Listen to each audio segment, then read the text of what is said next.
Hello, good morning, and welcome to my podcast, Unwind and Knit with me. Today is Wednesday, the 22nd of June. I'm a few days late coming to you. I normally try to podcast fortnightly, so I'm a few days late, but that's because I've had a very busy weekend, a very exciting weekend that I'll share with you. But before I go on, welcome to everybody who has been following my channel. So welcome back. But if you are a new viewer, welcome. This is my little part of the internet world where I talk about my knitting, things that I have knitted, things that I would like to knit, and that list is just endless. It keeps growing and growing. But I'll talk about things I'd like to knit. I'll share patterns with you. And yeah, it's just all about yarn and knitting and patterns. So welcome to any new viewers. If you haven't already, please subscribe. That is pretty important. So thank you to everybody that has already subscribed. But if you haven't, please subscribe to my channel. You can follow me on Instagram as Unwind and Knit with me, and Facebook as Unwind and Knit.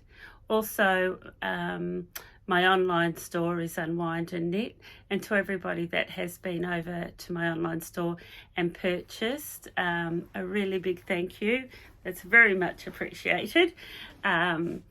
Lots of people here in New Zealand mainly are really enjoying having access to Jamieson Smith Shetland wool, and also my wool from John Arbon Textiles, which is my Exmoor Sock yarn, and my Appledore DK. So I'll talk a bit more about those later on. I think that's everything for housekeeping. Here, I didn't say before, I'm from Christchurch, which is a South Island in New Zealand. And on the weekend just past, Christchurch held its annual wool feast, is what we call it. And that's where all the traders come and display all of their beautiful yarns, a lot of indie dyed yarns, a lot of knitting accessories. And it's where everybody gathers in one great big hall and we go crazy shopping. It's a lot of fun. And this year, for the first time, I was actually an exhibitor. So I took along my Jamieson Smith and my John Arbon textile yarns, and it was just a whole lot of fun. And so many of you customers just couldn't get enough of the Jamieson Smith. So thank you to everybody that purchased from me on Sunday. The other thing that sold really well was all of our sock blockers, sock rulers, stitch markers. So it was just a really good day, and I got to meet so many people, and I can't remember names. I'm really bad with names, but it was such a buzz and such a highlight for me to have people say to me, I've been following your podcast right from the beginning, and it's so nice to meet you. It was seriously really humbling. I had one lady and her friend that actually flew from Auckland to Christchurch just to come to Woolfest to meet me. Oh, that just completely blew my mind. Given that only a couple of weeks ago, Auckland had their own Woolfest, which is probably 3 or 4 times bigger than what we have here in Christchurch. So that was really, really humbling, and a real honour, and I just felt really blessed. So to everyone that come and said hello, I really, really appreciate it. It was a really big day, and I must say, for those that have followed me from the beginning, I carry a back injury, and I got through the day quite well. But I have to say that evening and the next day, I barely moved. I really paid the price for it. I was really careful not to lift anything heavy. I had my husband doing a lot of lifting, but I also had a couple of really dear friends that I just couldn't have done it without them. They were just so, so helpful, and they spent all day with me there at my stall. So those people know who they are. Just a massive big thank you. I just couldn't have done it without you, but we really did have a lot of fun. So that's pretty much all the housekeeping. Oh, there was one thing I'll touch on. I had made some stitch markers that represented Ukraine. It had the little flower and the blue and the yellow beads, and I donated $3 of for each sale of those. I'd donate $3 to the Red Cross towards that Ukraine fund, and we've sold just short of 20. I think I made 24, so I'm going to round it up to the 24, and I will go to the bank in the next couple of days. And it's only, I think it's 60 odds, between $60 and $70, but my theory is lots of little bits help. Lots of little bits make up a big bit. So I am going to go to the bank and make that donation. So thank you to everybody that's purchased those stitch markers. There are still some available on my website. But yeah, they go to a good cause. And also at our Wool Feast, they nominated a children's charity this year. So in the years gone by, they've been a collection point for charity knitting. So what they decided to do this year, they approached the charities, but the charities actually said, we love all the hand knitting that you do for our charity, but what we really need is money. And we understood that. So what we decided to do was because it's free entry, so we asked for gold coin donation, and we had a wool winding station where you could have your wool wound into cakes for a gold coin donation. And I'm not sure of the exact amount, but I'm going to put it out there at a rough guess. I think we raised about $800 for that the children's charity. I don't know the name. It has escaped me. I will find out and I'll put it in my show notes. So to everybody that donated a gold coin donation, really much appreciated. And I know that those charities are just going to be absolutely stoked. So yeah, keep doing the charity knitting. Let's keep getting that out there to the people that need it. But this year, I think it was more about raising money for them. So yeah, everyone can give themselves a big pat on the back, especially the event organisers, Sarah and Rebecca. You guys did an amazing job. The venue was outstanding. We had so much space. Yeah, I won't keep going on and on about it, but it was a really good weekend. The venue was awesome. The charities that you chose the nominated charities were awesome. So yeah, that's that. So we should get started on the knitting now. I'll talk about what I'm wearing. So I can't remember if I'd finished this in my last podcast. I know I was very close to finishing it. We had talked about blocking it because I used the pull noodles to block the sleeve. And it's worked beautifully. I do have a black thermal on under here. It's really cold here today. Like 6 degrees, I think it is this morning. But I do have a thermal underneath. So the pull noodles worked a treat for blocking the sleeves. I do think I was a bit aggressive blocking my collar. I thought my collar was going to be a bit tight, so I really aggressively blocked it, and now it tends to be sitting up a bit strange. So I am going to reblock it and try to get that collar to sit down a bit better. But I think that's a result of overstretching it. But other than that, I'm really, really happy with it. I won't muddle the whole thing. You can see down here, there's a faux seam. So when you're knitting in the rounds, at each seam you do one purl stitch, which has created a faux seam that runs right up to the length of the arm. So I like that little detail, that little feature. It was a fun knit. It was a nice relaxing knit, because once you finish increasing and you divide for the sleeves, it's all just stockinette stitch. So it was a really nice easy knit. And the sleeve repeat, it's only 6-row repeat, and it's just a matter of yarn over, knit 2 together to create that pattern. So it might actually help if I show you the pattern, hey? The pattern, let me just, I know I have it here. Bear with me. Doesn't matter how organised I think I am, or how organised I try to be, there's always something that's not in arm's reach.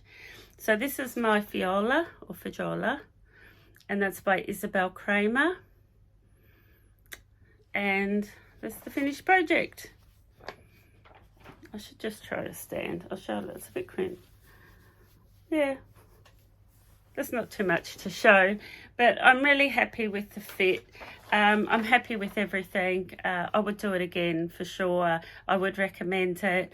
The only thing that's not right is the way that the collar's sitting. But like I said, I think I have to take the blame for that. I got a little bit too aggressive. So nice to have a finished object. But wait, there's more. I have 2 finished objects. A lot of my whips in the last 2 weeks have actually gone on hold, because what I really wanted was some of my new yarn. I wanted to take something to Woolfest that actually highlighted some of my new yarn. You've all seen, you can see here in the back, you've all seen my Lady Catherine hat, and I did that in the Jamieson Smith, but I wanted to use the Exmoor Sock yarn. This one here. It's the Exmoor Sock. So I did myself a shawl, and I'm not a big shawl knitter. I'm actually not a big shawl wearer, although I must say the last 2 weeks here have been really cold. So we've had some really hard frost. So I have actually been wearing a shawl. So after my last podcast, I cast this on, and I literally knitted like a mad woman for 2 weeks to finish it. Before I show you what it is I finished, I got my inspiration from Kevin and Ray. Now, Kevin and Ray is a knitting, they do a knitting podcast out of America, and they're called Needles at the Ready. Kevin and Ray, Needles at the Ready. I don't think they watch me, but if you do, hi. I really enjoy that podcast. It generally goes for a couple of hours. I love the patterns that they do. They're just really easy to listen to. They're really quite relaxing. And I look forward to their new episodes, and I'll make myself a cup of coffee and I'll sit there and knit for a couple of hours while I watch them. But they featured some shawls a couple of episodes ago, and so that's where I got my inspiration from. Now, the shawls that they featured was is that right English? I don't know. The shawl that they featured was, one of them was Stephen West, and it's called Dotted Rays. I shouldn't do that.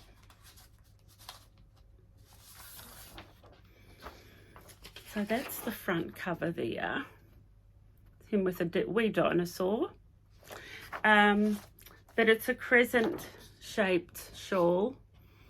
And it looks quite easy. I think it's very much like the one I did, which is a series of yarn overs and knit 2 together to get just a whole lot of dots.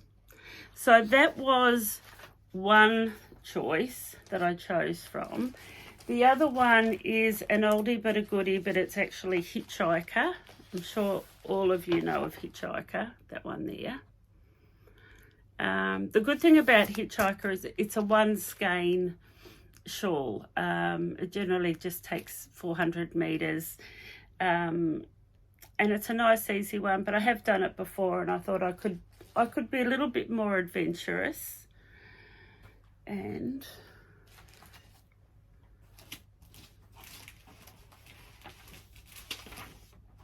there was another one.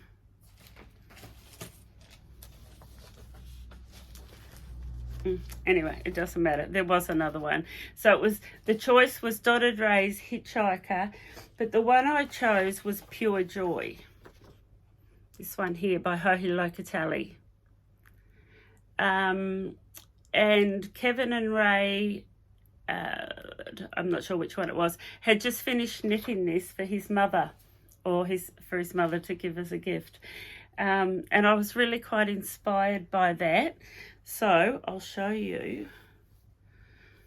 Won't hold you in suspense anymore. Here is my Pure Joy. So I'll start at that end. And you can see that. So this consists of a whole lot of short rows, yarn overs, and knit two together. And goes all the way along, and then you introduce that burnt orange. And I love this colour. I really, really love this burnt orange colour, especially against the dark blue. So that's what I did for the last 2 weeks. I did Pure Joy, and I highly recommend it. It was absolutely TV knitting. It was something I could relax with. She did say in the pattern for the short rows, she said do a wrap and turn, and then she said see tutorial. Now, it's no secret that I don't like wrap and turns, and the main reason I don't like them is because I always struggle to find that stitch when I have to pick it up. So I always tend to do German short rows. But I thought I'd go and have a look at her tutorial anyway on the wrap and turn. And lo and behold, the tutorial that she showed was actually for German short rows. So I was in my element.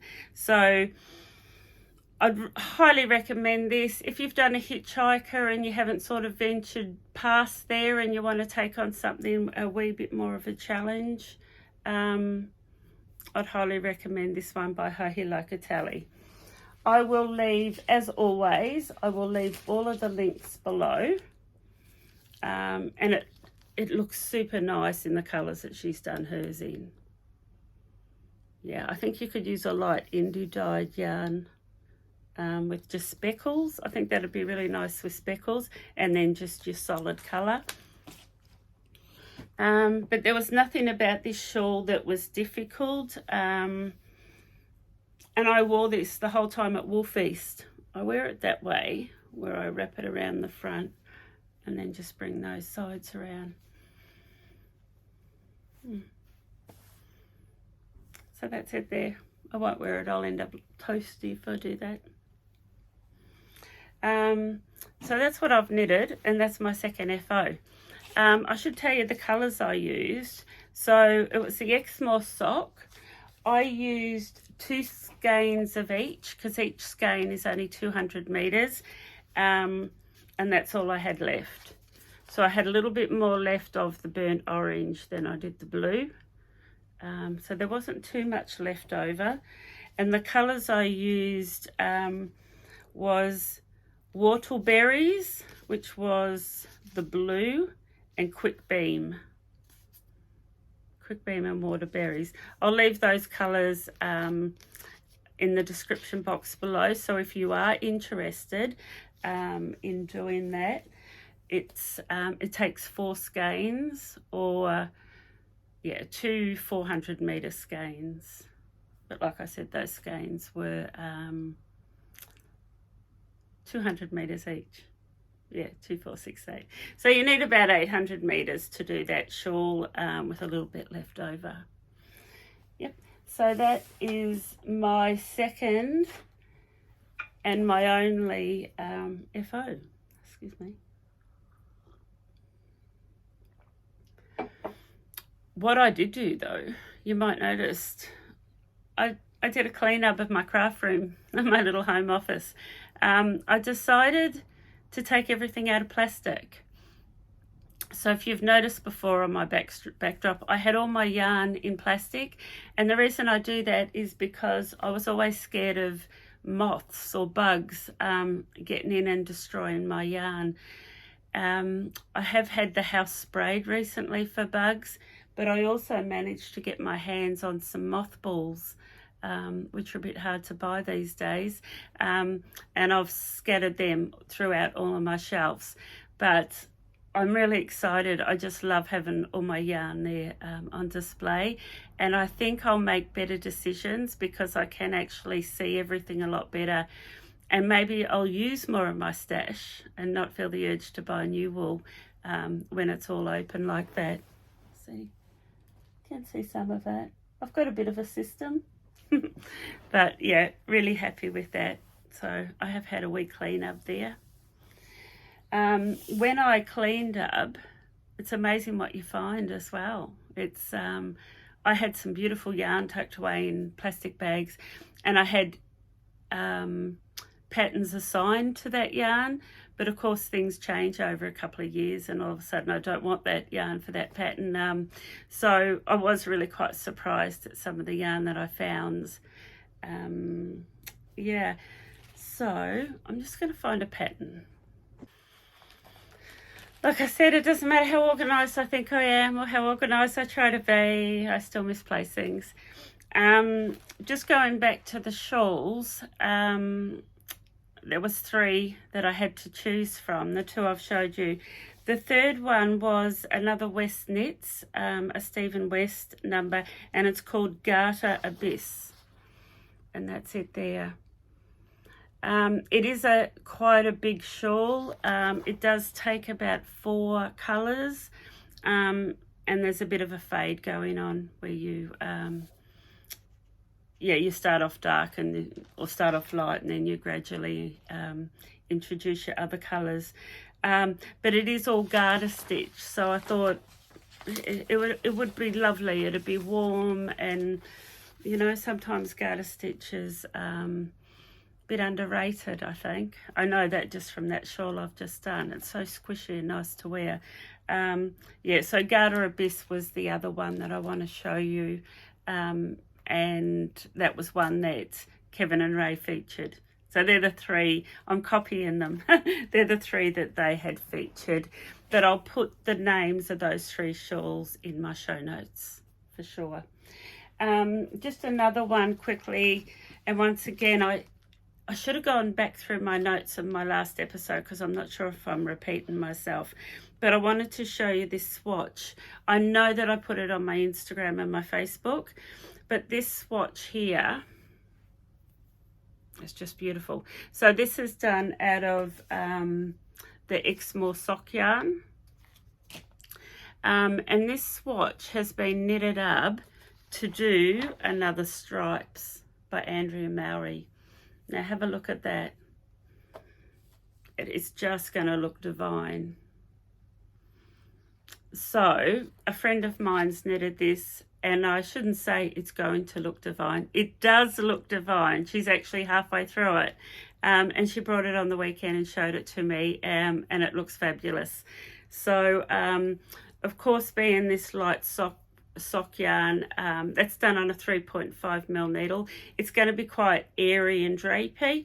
The one that I did is quite fluffy, and the fabric's a little bit more dense, but I'm really quite envious of this one that she's going to do, and it will be fabulous for you know, spring and autumn and those transitional type of seasons. It won't be warm enough for the winter we're having at the moment unless you wore a thermal underneath. But those, there's 6 colours. 1, 2, 3. She's doubled up on the grey. So she's done 3, then the grey, then 3, then the grey. So there's 6 colours plus the grey being that light one there. So I'm going to put those in my show notes because I thought if you've not yet been inspired to do a Stripes jersey by Andrea Mowry, you might just be inspired. It's a top down, it's in the round, I do recommend that you do the jogless stripe, which is a technique every time you join in a new colour, so you don't get a little, what do you call it? You don't get a step where you've changed the colour. The transition is really nice and neat. So I did want to show you that because I just love it. I'm very envious. I'd like to do one myself, but I'm not. I'm not going to cast it on. I promise. I have too many other things to do. What I will share with you though, when I did my cleanup, like I said, I found yarn. I found yarn that I had forgotten about, and I found these two balls here, and one that still hadn't been wound. And this is 100% merino. They call it virgin wool, but anyway, it's 100% virgin wool or 100% merino, and it's out of South Africa, and it's called Nurture. Is it there? And I love the feel of the yarn. It doesn't feel like a sock yarn, but it's sort of got that high twist where I think it would behave. I think it would be quite drapey yet still quite warm, being the 100% wool. So I'm going to use this, and I'm going to do another shawl. I'm not sure. I think I'm going to do the Stephen West dotted rays, and I'm going to use the two colours. So that was a nice wee find. I was very happy about that. And the other thing I found, and there is a story behind this one, my daughter keeps saying to me, will you knit Tom a hat? Tom's her boyfriend. And I have knitted Tom socks before, but I've never knitted him a beanie. So I've shown you this pattern before. So this is, I can show you this because it's a free pattern on Ravelry, and it's called the M hat, EM hat by M Knits, and it's only a wee black and white copy. I'll leave the link below, but this is just a really basic 2x2 rib, and then stockinette stitch for the body in a DK weight. So I dug that pattern out. That's the pattern I used when I knitted my hand spun beanie. But what I found was these two beautiful skeins of wool. Now, I actually have a feeling that this one's been hand spun. So I was gifted these two skeins of wool in a yarn swap. I was part of a knitting group, excuse me, I was part of a knitting group a couple of years ago, and we all got nominated a person, and all we knew about that person was their colours that they liked or yarn that they liked, just a few basic points about that person, and we had to send them a knitting related gift, and I received these, so I'm thrilled. But anyway, the dark blue of the two would definitely knit up as a DK, and I've got a feeling that this one was hand dyed, and I'm pretty sure that will knit up as a finger in weight.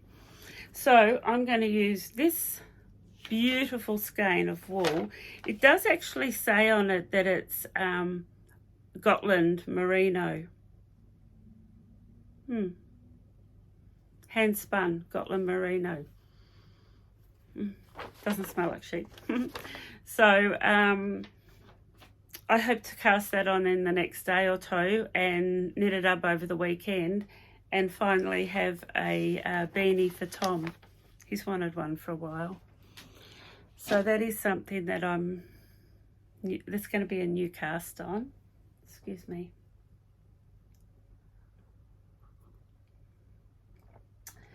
What I will share with you now is some of my whips. Just make sure I'm not missing anything. Yeah, I'll share with you some of my whips, and I will also share with you some of the purchases that I did make at Wool Feast. I was very, very good, I must say. I did exercise quite a lot of restraint. I could have gone mad because there was so much beautiful stuff there. It's a good thing I was actually really busy, so it didn't give me too much time to shop. But the reason I want to show you this whip is because it does tie into one of the purchases that I made. So I've talked about purple sprouting before. Paula comes from the North Island in New Zealand, and this blend here that she uses is 50% merino, 50% silk, and this is the same yarn that I'm doing my bralette in. And I'm going to knit group this afternoon. I'm going to take this because I really want to get it finished. So this is the same base, silk merino, and it's super, super soft to skin. So, which is why I've chosen it for a bralette, because it goes directly against the skin. So the pattern is ripple bralette. That's it there. And of course, I'm doing a lot longer body. I want to do that so it tucks in sort of to my jeans. So the reason I'll show you this whip that I haven't worked on for a very long time is because I bought another ball of the same wool. And I thought the colour would be perfect for an undergarment because I do wear a lot of black. So I wanted something dark that didn't show through. So that was one of my purchases from Wool Feast, but like I said, it has also motivated me to dig out this work in progress, and I am going to take it this afternoon with me to my knit group, because of course you know what it's like at knit group. You don't want to take anything too complicated or too big, and that's literally just rib round and round and round. I've probably only got about that much to do, and then just the what would you call them, like the cords for the sleeves. So I'm actually quite close to having that finished. So that was one of my whips, but it's also was one of my purchases. And the other purchase I always knew I was going to make, because I really love this yarn, but I think what I love more is I understand that the work that goes into produce it.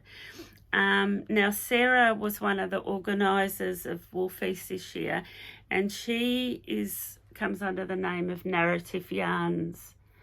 You can buy Sarah's yarn through Facebook, but she does this self-striping.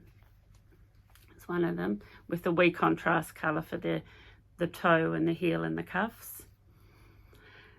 Now, I don't know if you've ever done a YouTube or you've watched anyone do this self-striping. It's so fiddly and time consuming. Sarah works full time, and she was telling me that on a good week, she can only actually do 4 a day. So it takes a long time to build up a fairly decent stash for her to take this yarn to Wool Feast. And this one, so I thought I'd use that one for my husband, right? Because it's quite plain. Or the colours aren't, they're just, my husband doesn't wear things too outrageous, but I bought this one for myself because I just love those colours. The brown with the blue. So they are 2 pair of socks. So having these has also motivated me to dig out my sock project. I've got one done, so it's a half finished item. I really want to have them finished by my next podcast, so I'm going to set that goal. My goal for my next podcast is to finish my bralette and finish the pair of socks that I have on the go, because I really want to cast on a new pair of socks out of one of these. I just think these are so special. I just love them. And that's all I bought. That was all my acquisitions, was one for a bralette and 2 socks. So I think I did pretty well there. Now, my other works in progress. Okay. I am sorry to say I have not done any Marie Wallen. I know that probably doesn't surprise you, but I haven't done any Marie Wallen in the last 2 weeks, so it always makes me a bit sad. But at Wool Feast, I met a lady that was wearing a Marie Wallen cardigan. It was just beautiful. I was so envious of her. I wanted to rip it off her back. Come here. No, it was really, really lovely to see a Marie Wallen project finished. Okay. So, my next whip, I think I had just cast it on in my last one, but I had talked about it for a while. And it's Tulip by Melody Hoffmann. It's it there. And it's top down in the rounds. I'm nearly ready to divide for the sleeves. And it's a very basic construction. You know, the increases for the raglan sleeves, just make one left, make one right. If you've done top down before, this is nothing new. You'll be fine with this. What I really like about it is this detail along the bottom. I love that scalloped edge. So I love the big thick band and the scallop. So that's what appealed to me about this pattern. And also, you may remember, is I repurposed the yarn for this pattern. So I had been using this yarn for a pink fizz from Andrea Mowry, and I fell out of love with it. Didn't like it anymore. It was never going to get finished. It had been frogged for nearly a year. So a few weeks ago, I unraveled it all. And so the yarn is actually a finger and weight held double with a mohair. So I was actually quite nervous about how it would unravel, but it's unraveled beautifully, and it's knitting up beautifully. So I'll show you my progress. Like I said, I'm nearly at the stage where I'm nearly at the point, it's one of the raglan sleeves. I'm nearly at the point where I'm dividing for the sleeves. I'm doing this on a 5mm needle, so the ribbon was done in a 4mm and the body's done on a 5. I love the fabric. It's super, super soft. But, yeah. And I did do something new on this pattern, which I wanted to share with you. So the cast on, what was it called? I'm on the wrong page. No wonder I can't find that. I did mark my page. A tubular cast on. I'm not sure if I've done a tubular cast on before. Something tells me I have, but I certainly didn't remember how to do it. So I followed the YouTube tutorial that Andrea Mowry does. Her tutorials are really, really good. The cast on is outstanding, and I've heard other podcasters say once you do a tubular cast on, you will always do a tubular cast on, because the finish is just so neat. And I don't know if you can see it. There's quite a bit of fluff going on there, but it really is, I don't know, it's like a wee tube. But what I will say about it, and Andrea does mention, if you haven't done a tubular cast on before and you're not familiar with how the stitches sit, she recommends that you do it on a straight needle instead of your circulars. And I thought, oh no, I'll be right. I know what I'm doing. So I cast on lots of stitches, a couple of hundred stitches, only to find that when I had to do my first row, she was right. I couldn't read the stitches. They had twisted around the cable and I couldn't work out which way they should be facing. So I unraveled it all and I did it again on a straight needle. And I really recommend you do that. It made it so much more easier. So with a tubular with a tubular cast on, there's 3 parts to it. So first part is the actual cast on, and then you knit a setup row, and then you knit a third setup row. So there's the cast on and 2 setup rows. And I did both those I did the cast on and the 2 setup rows all on the straight needles. And then when I went to do my first round of rib is when I transferred it onto my circulars and I joined it in the round. So I hope that makes sense. Yeah. So my advice would be watch her tutorial and go with her advice of doing the cast on and the first and the second setup round on straights. It made it way more easier. So that's where I'm at with my Tulip cardigan. I did do a bit of this yesterday and the reason why I do want to get it to that point where I've divided for the sleeves is because I know then that I've got TV knitting ahead of me. I know that the body is really quick and easy because I am doing some colour work, which I'm going to show you and share with you now. So it's always nice to have something, whether it's a shawl or a jersey, that's just easy peasy knitting in the rounds, but you're still accomplishing something, if that makes sense. So yeah, that's my theory with this, is to get it to that part where I've divided for the sleeves. And I'll show you some of my colour work.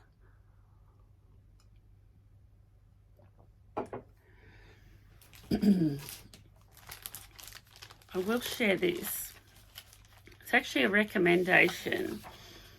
If you have not yet subscribed to Shetland Wool Week, I'd recommend to do it. So they send you an email only once or twice a year. You don't get a lot of emails from them. But Shetland Wool Week is from the 24th of September to the 2nd of October. And what they've launched are these 5 beanies, and these patterns are free. So if you just go on to how it come to me as an email, and then it was just click for the free download. But if you jump onto Wool Week or Shetland Wool Week, you should have access to these 5 patterns. That's if colour work beanies are your jam, if it's a sort of thing that you like. And with these patterns, I had these at Wool Feast on the weekend, because the 6 colours that you can use, 5 or 6, you can pick some beautiful combinations from the Jamieson Smith jumper weight yarn. And actually 2 or 3 of them actually recommend, half of them are done in Jamieson Smith 2-ply jumper weight, and the other half are done in the Jamieson and Son, which is another company but much the same.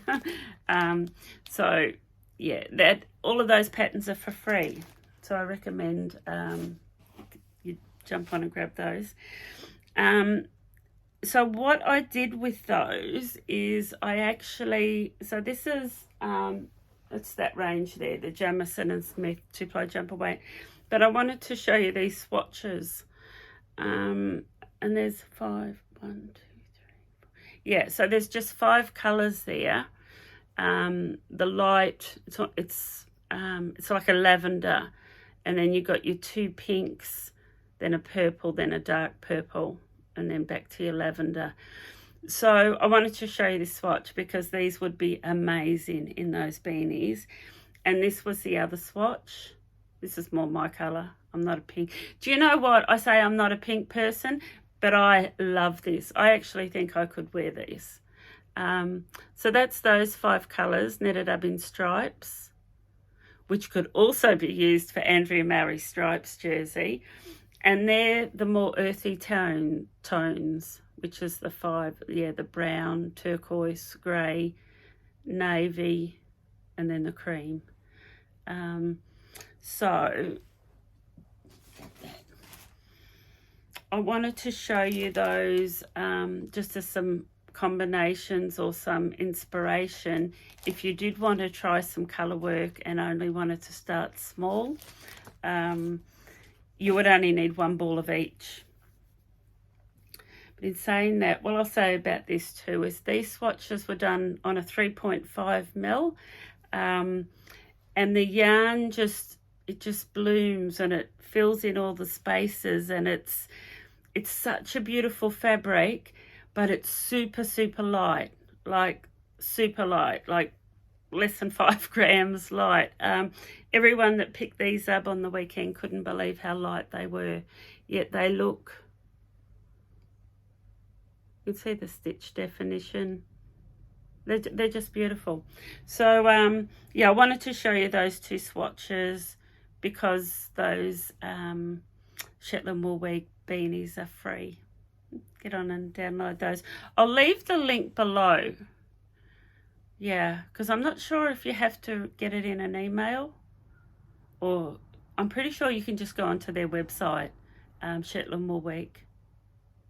Or, yeah, and I think that download there is available for everybody. So that was that. But while we're on the theme of colour work, I did it. I've cast on. I cast this on about 2 weeks ago, and I sort of spent a few nights working only on this, and I made good progress. And then it's been, I haven't looked at it for like 10 days because I was working on that shawl that I want to take away with me to Wolfie. So yeah, I started it but haven't touched it since. So that's my Marit Cardigan by Kristin Drysdale. So you've seen it all before. I've been talking about it for a bit. So what really inspired me to do this was, number one, I wanted to use my Jamieson Smith yarn for a full-size garment. I also wanted to do colour work, but I wanted to do another steeking project. And this is a, you can't see it in that photo, but it's a cardigan. It is steeked, has beautiful big brown wooden buttons on it. So my base colour is just white. That was the other thing too. We sold a few cones at Wolfies on the weekend. So that really excited me because you just got to knit from a cone. I love it. One of these cones is equivalent to 20 balls of wool. So if you're going to do a full garment, it makes sense to buy a cone. It works out a wee bit cheaper. But that's my base colour, is just called number 1. Very easy. And these are my 2 contrast colours, which is this turquoise blue, and this brown. You can see that brown. You can see the other colours going through it. It's just beautiful. Same with that turquoise. So they're my 2 contrast colours, and I think I needed 6 of one and 7 of the other. And yeah, we've made a start. Not much of a start, but still yet a start. So I've done my band. That was all done in the flat. And then I've joined in the rounds. That's one of my little Ukraine stitch markers there. But you can see here there's my steeking bridge where you just alternate your colour. So that's the area that I'm going to be cutting in half. And it's really quite straightforward right up until when I divide for the sleeves.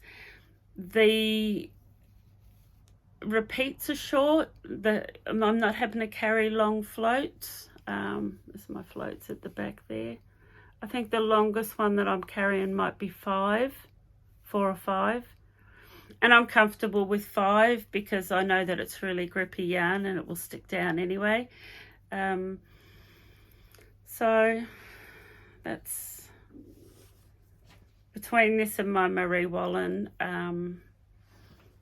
They're 2 pretty big projects that contain colour work.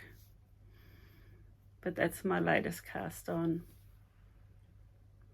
So a friend of mine wants to do the same pattern. She's actually going to do the base colour in a light grey. Actually, very similar to this. The light grey is not in here, but she's going to do the light grey.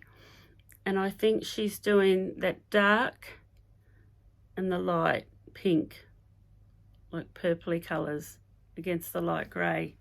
Completely different to what I would choose, but the colours laid out together looked outstanding. They looked really, really good. So if you are keen to do your first steeking project, I've got to say, actually, I think this would be quite a big project if it was your first steek.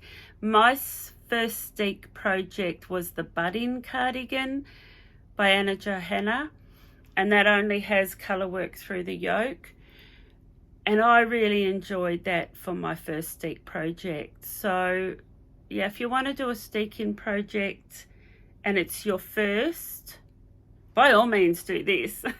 But if you're new to colour work, stranded colour work, and you're new to steeking, I think this would be a pretty big project. So that would be my recommendation if you're sort of new to colour work, would be the Budding Cardigan by Johanna. I've talked about it a lot here, and I've worn it quite a few times, but I'll still leave the link below in case you want to check that one out.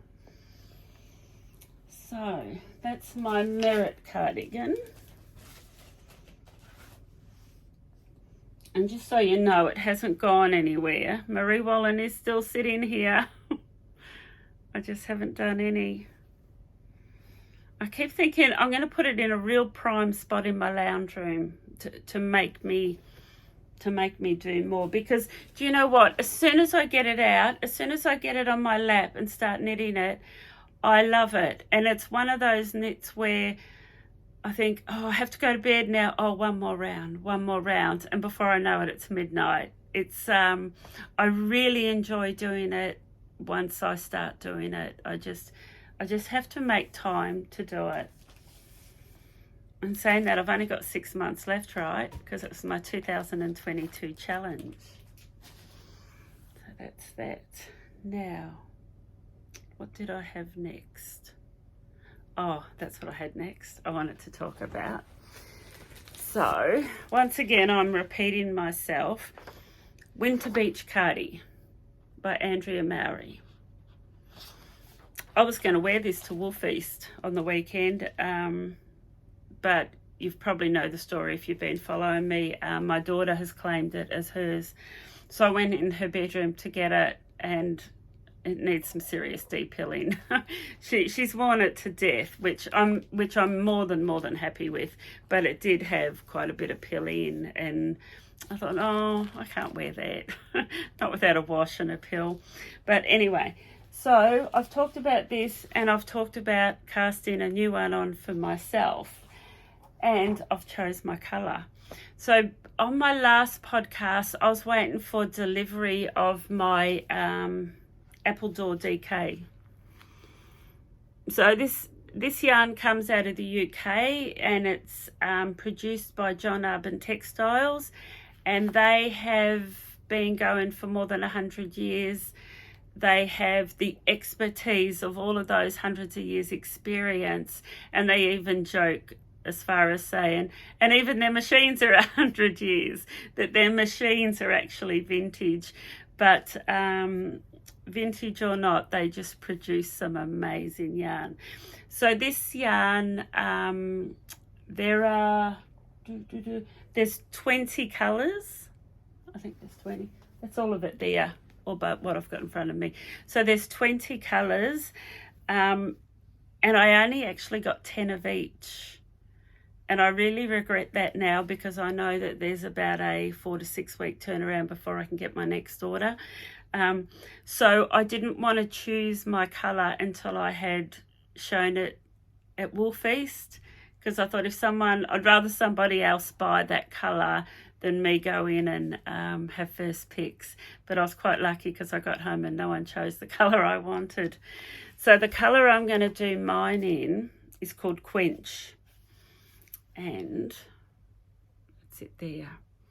So it is a light colour. I don't even know how to describe it. It's got flecks of dark pink, but it's also got flecks of mauve and yellow and light blue. It's just words seriously cannot describe that yarn. So that is going to become this soon. Don't know how soon. I want to cast it on today, but I won't. I'll tell you some of my my other choices. Was Hooray Morning, which is like a beautiful sort of grey, light grey taupey colour. This one I know was my friend's first choice. It's called Sheep's Nose, but once again it's sort of a natural colour, but it's got flecks of turquoise and maybe peach. You've just got to see these in real life. They're really hard to describe. But in saying that, the photos on the website are pretty true as well. This one here I really like. So it's like a plum. It is a plum, but it's got some dark flecks through there of, I don't know, browns, greens. You can see there. That was another one of my choice. And this one, Yeovil Sour. All of these colours are named after a variety of apple, just for the record. Hence is why it's called Appledore.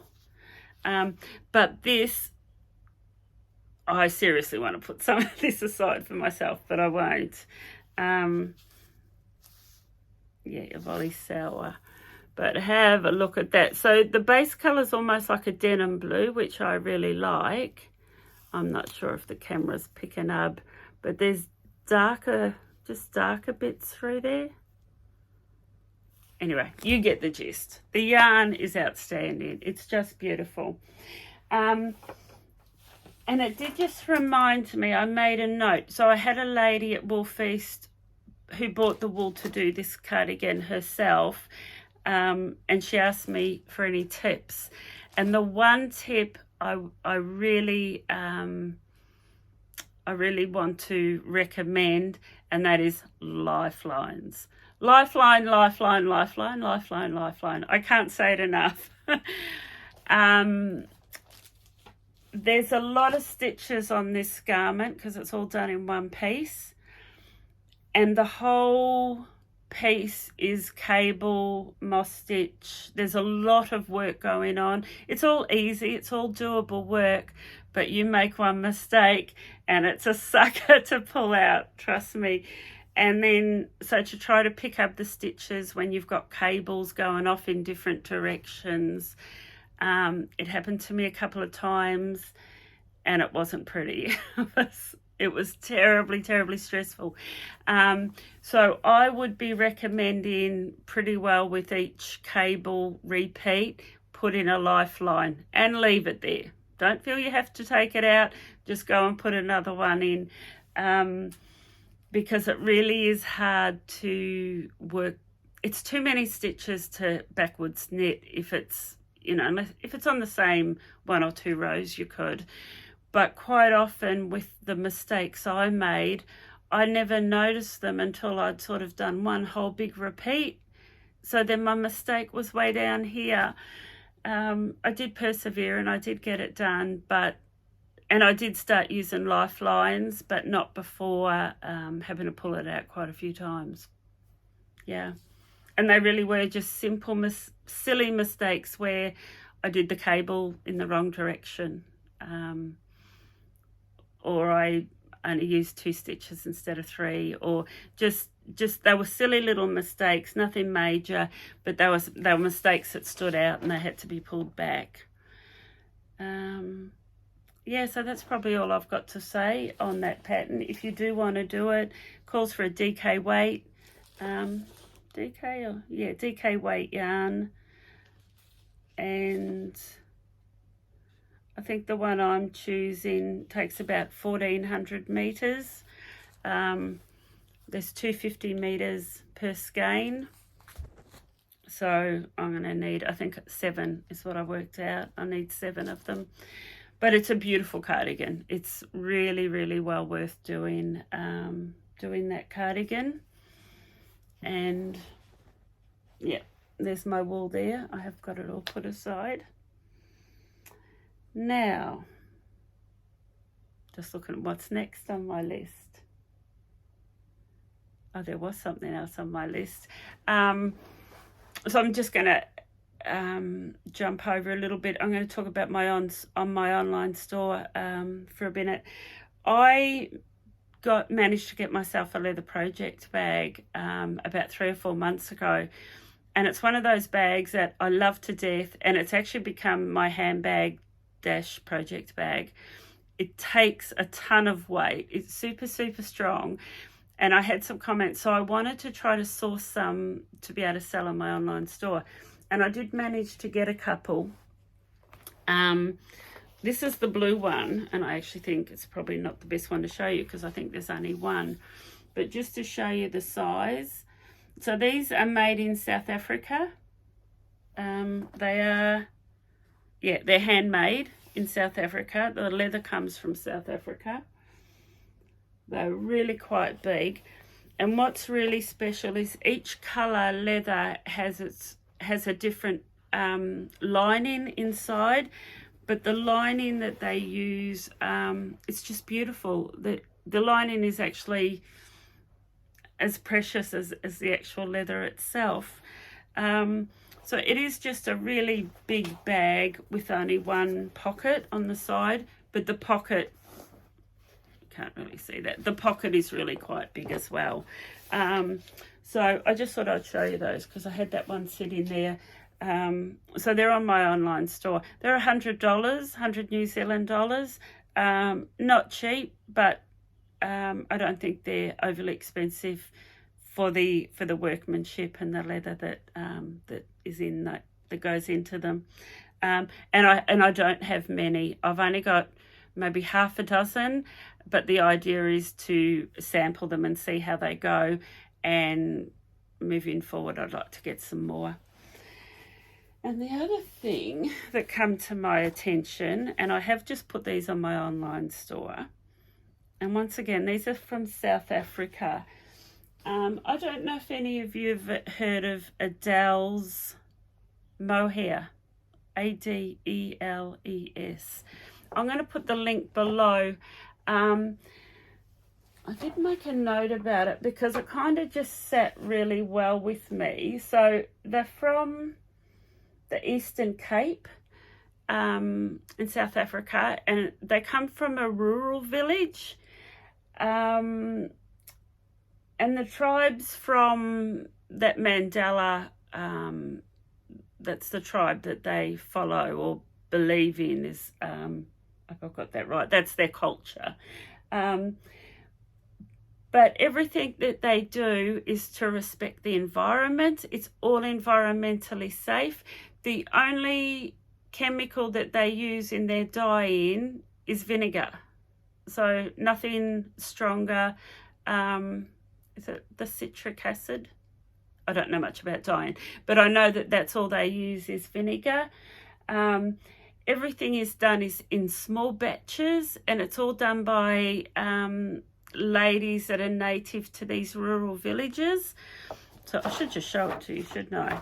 So there's about 20 different colorways. I've just grabbed the top one. I've just grabbed that one there. So you can see there's some amazing assortment of colours. But what there's 9 balls of mohair that are 20 grams each. So 3, 6, 9. So that's your brushed mohair, and that, I think they call it bounce, where it's got the little loops on it. I'm not sure what it is. And then there's 3. So they're your 9 balls of mohair, and each pack has a different colourway.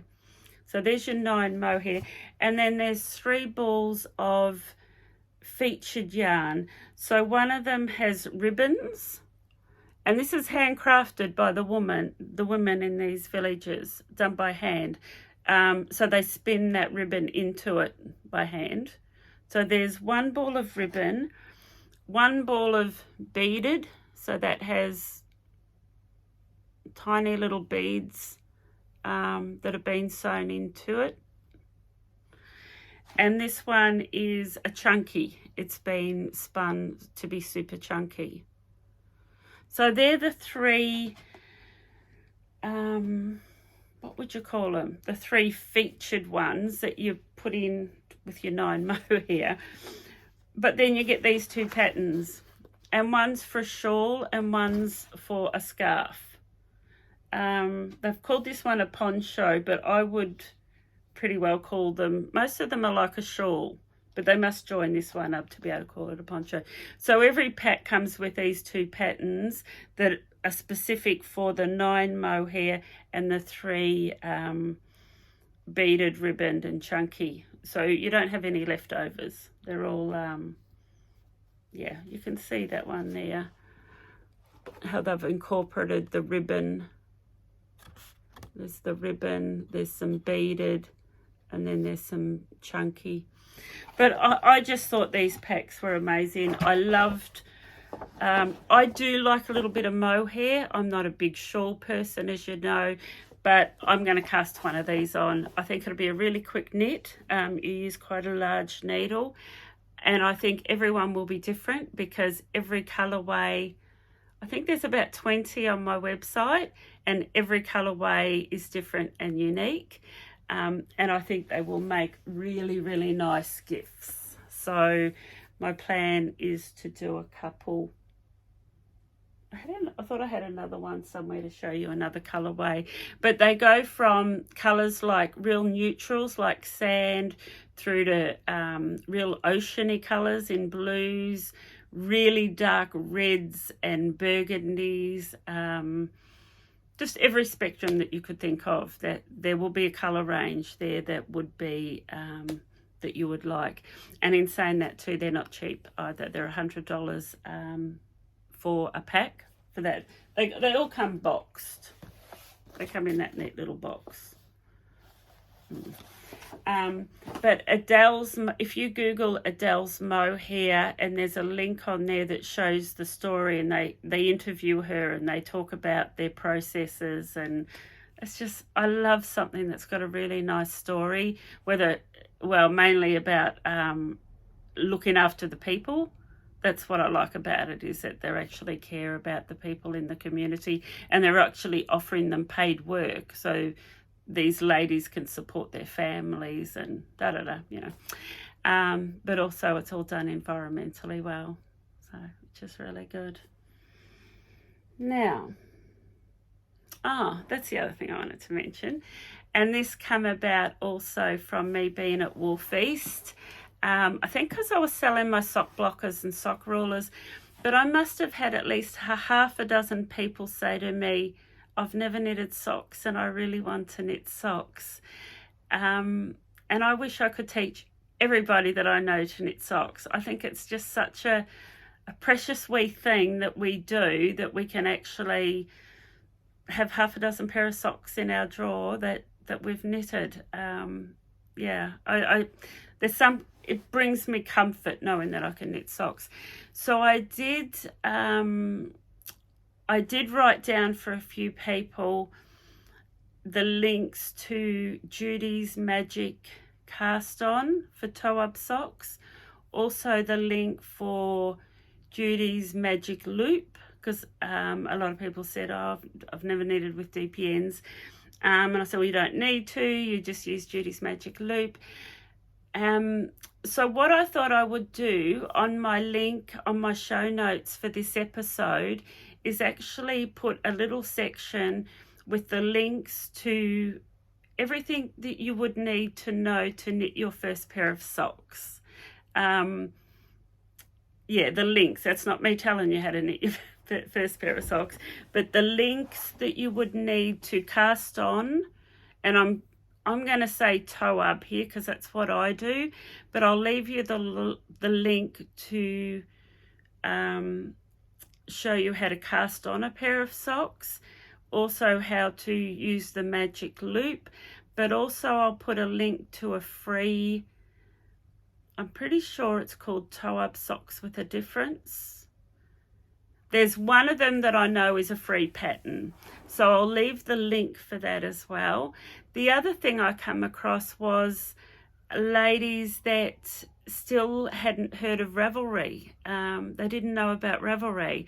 So I'll leave those links below, because I know that a lot of them took my business card, so they may watch the podcast. So I thought I've really got to leave that link so people can get on and sign up to Ravelry. And what I encourage we do as knitters, because I just want to spread the word of knitting. I just wish everybody could knit, and I'd like to think everyone has access to knitting and to free patterns. So I think that if you're a knitter and you've got friends that knit or neighbours that knit, and you know that they don't use Ravelry or have access to Ravelry, I think we should make it our mission to introduce all knitters to Ravelry.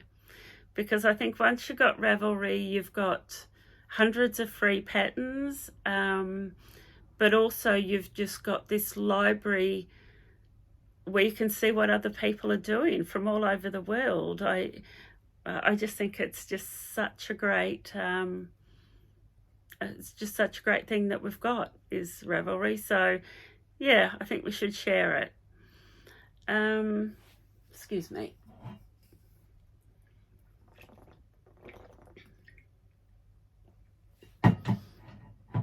I'm just scanning my surroundings, because quite often I finish my podcast, and then as I clean up I think, oh, I forgot about that. I should have talked about that. But I think I've covered everything. I always surprise myself that I can manage to sit here and talk for a whole hour just about knitting. Once again, I want to say a big thank you to everyone that has subscribed to my channel, to everyone that has been following me from the beginning. It really means a lot. Follow me on Facebook and Instagram. Jump on over and have a look at the online store. That would be great. And I think that's all I've got to say. Once again, really nice meeting everybody who come and said hello at Woolfeast. It actually really excites me about next year. And I think next year I'm going to make it happen that I go to Auckland and Wellington. I'm going to try to go to all 3 New Zealand wool festivals next year. So that'll be fun. Please feel free to leave comments. You can email me through my website, unwindandknit.com. You can send me messages through there. There was always one thing I was about to forget. Over the next couple of weeks, so if you're watching me today, which is Wednesday the 22nd of June, over the next 2 weeks, probably max, I'm going to be doing another order for Jamieson Smith. And with each order, I intend on bringing in, I plan on bringing in new colours. So they have over 100 colours, and I think I have 40. So I have already got a few requests for some cones. I've had a couple of ladies request specific colours in the cones. But if you use Jamieson Smith, or you want to use Jamieson Smith, and there's colours that I don't have that you know that you definitely want, just flick me a message and I'll make sure I include them in my next order. Because it's really hard for me. I sit there with things like this, these swatch cards, and I want to order everything. And I have to try to order without my own bias coming through, because I have my own favourite colours, and then I have colours that I would never wear. So it's hard for me to order all those colours. So, yeah, please leave comments. If you want to send me an email to do a specific order for you, more than happy to do that. More than happy to include some colours. Yeah, just let me know. And that's everything. So thank you. Thank you. Please subscribe to my channel. Please share it with your friends. And keep knitting, and let's share all that knitting love out there to everyone else. Thanks for viewing, and I will see you again in a couple of weeks. Thank you. Bye.